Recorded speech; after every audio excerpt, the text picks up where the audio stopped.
Hi, I'm Jennet Ingle, the 5-Minute Reedmaker. I'm responding today to a note from Jonathan about stability. Jonathan wrote, I'm a fan of your reed videos, thank you. Thank you, Jonathan. I would love to hear you talk about stability in a reed. So thank you, Jonathan, for writing in. This is a super complex topic for sure. Stability refers to the reed's ability to hold its own pitch together and to maintain tone quality from one register to another. Obviously, that's a desirable trait, right? It can be exhausting to constantly have to adjust and protect the reed in your mouth to play in tune and sound good. We'd rather be able to just blow and trust the oboe to play in tune.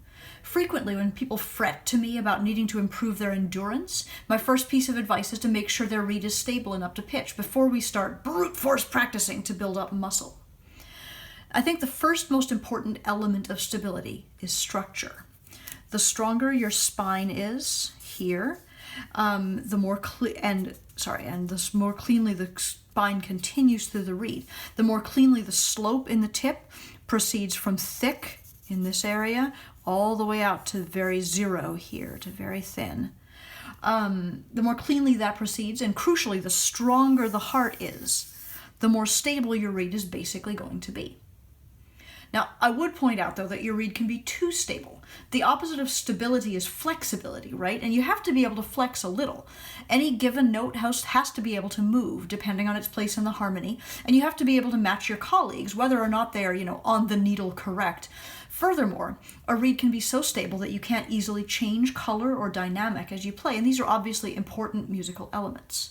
In fact, a lot of the work that I do in the windows and in the transition area of the reed, here between the tip and the heart, it's to destabilize the reed so that I can get an appropriate amount of flexibility in it for me. Okay, so here's a blank into which I have built a really long, very sloped tip and a very minimal back. I've left a really strong spine on purpose. When I play it, you can hear that it sits up sort of to a fault.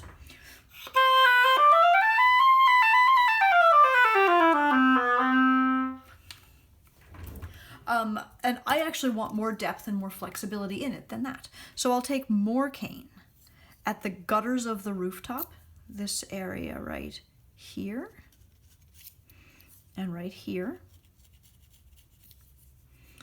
obviously on both sides.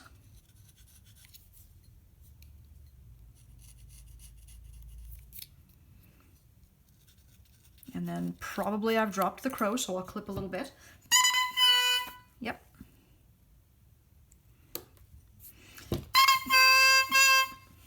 And now let's see if I've improved that.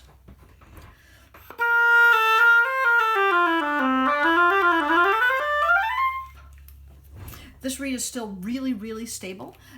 When I try to adjust pitch, when I try to bring pitch down,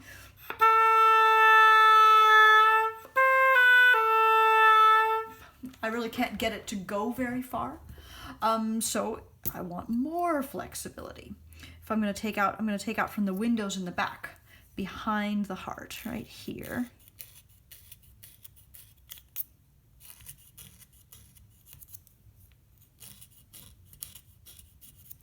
And that's hopefully going to give me even a little more flexibility.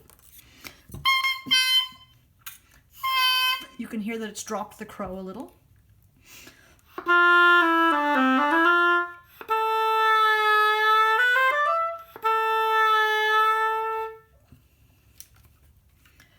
And if I allow my knife to encroach a little bit on the spine in the back, or if I let my knife take care of the middle of the heart just a little bit, I don't even want to say middle of the heart, but if I allow my knife to go across the center, there's the crow down again.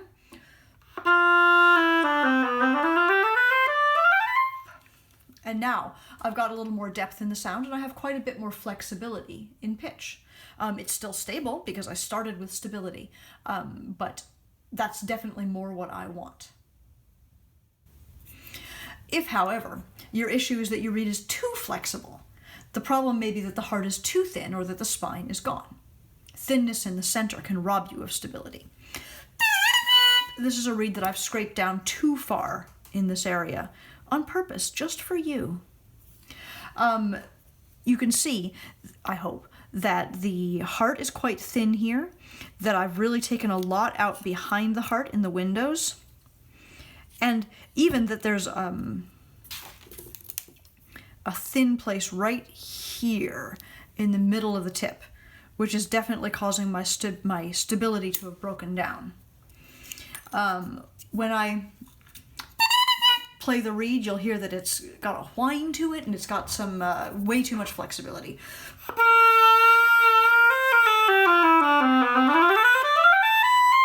It's hard to play up to pitch in the upper register. This is not at all what I want. It's going to exhaust me right away. Now, the only way I know to add stability back in is to remake everything else around the area that is too thin. So watch, I'm going to go into the tip and I'm going to make sure that I work the left side of the tip and the right side of the tip on either side of the thin place, so that everything east and west and north of my thin spot is thinner than it. I know that my heart is thin, but I'm going to work behind the heart so that everything, both north and south of the heart, I guess, is thinner, which is going to hopefully cause the heart to think that it's thicker again. Let me try clipping a little bit and seeing if I've managed to compensate.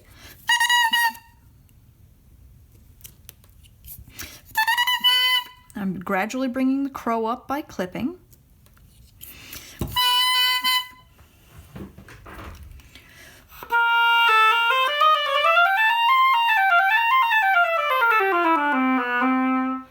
I mean, this reed still feels a little easier than I would like, but it's got a core back in the sound, and it's got an element of stability back in it. As I look at this, I can see that my rooftop is fairly flat across.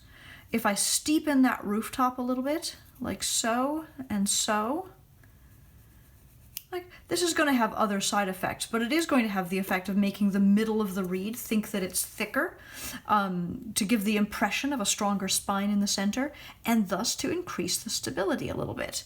So I'm going to try that. Steepening my rooftop, scraping to the sides. Again, just trying to convince the reed that the center has structure, that it has mass, that it's nice and strong, by scraping everything that's not the center. Clip a little bit. Yep, clip more. And now let's see what that did.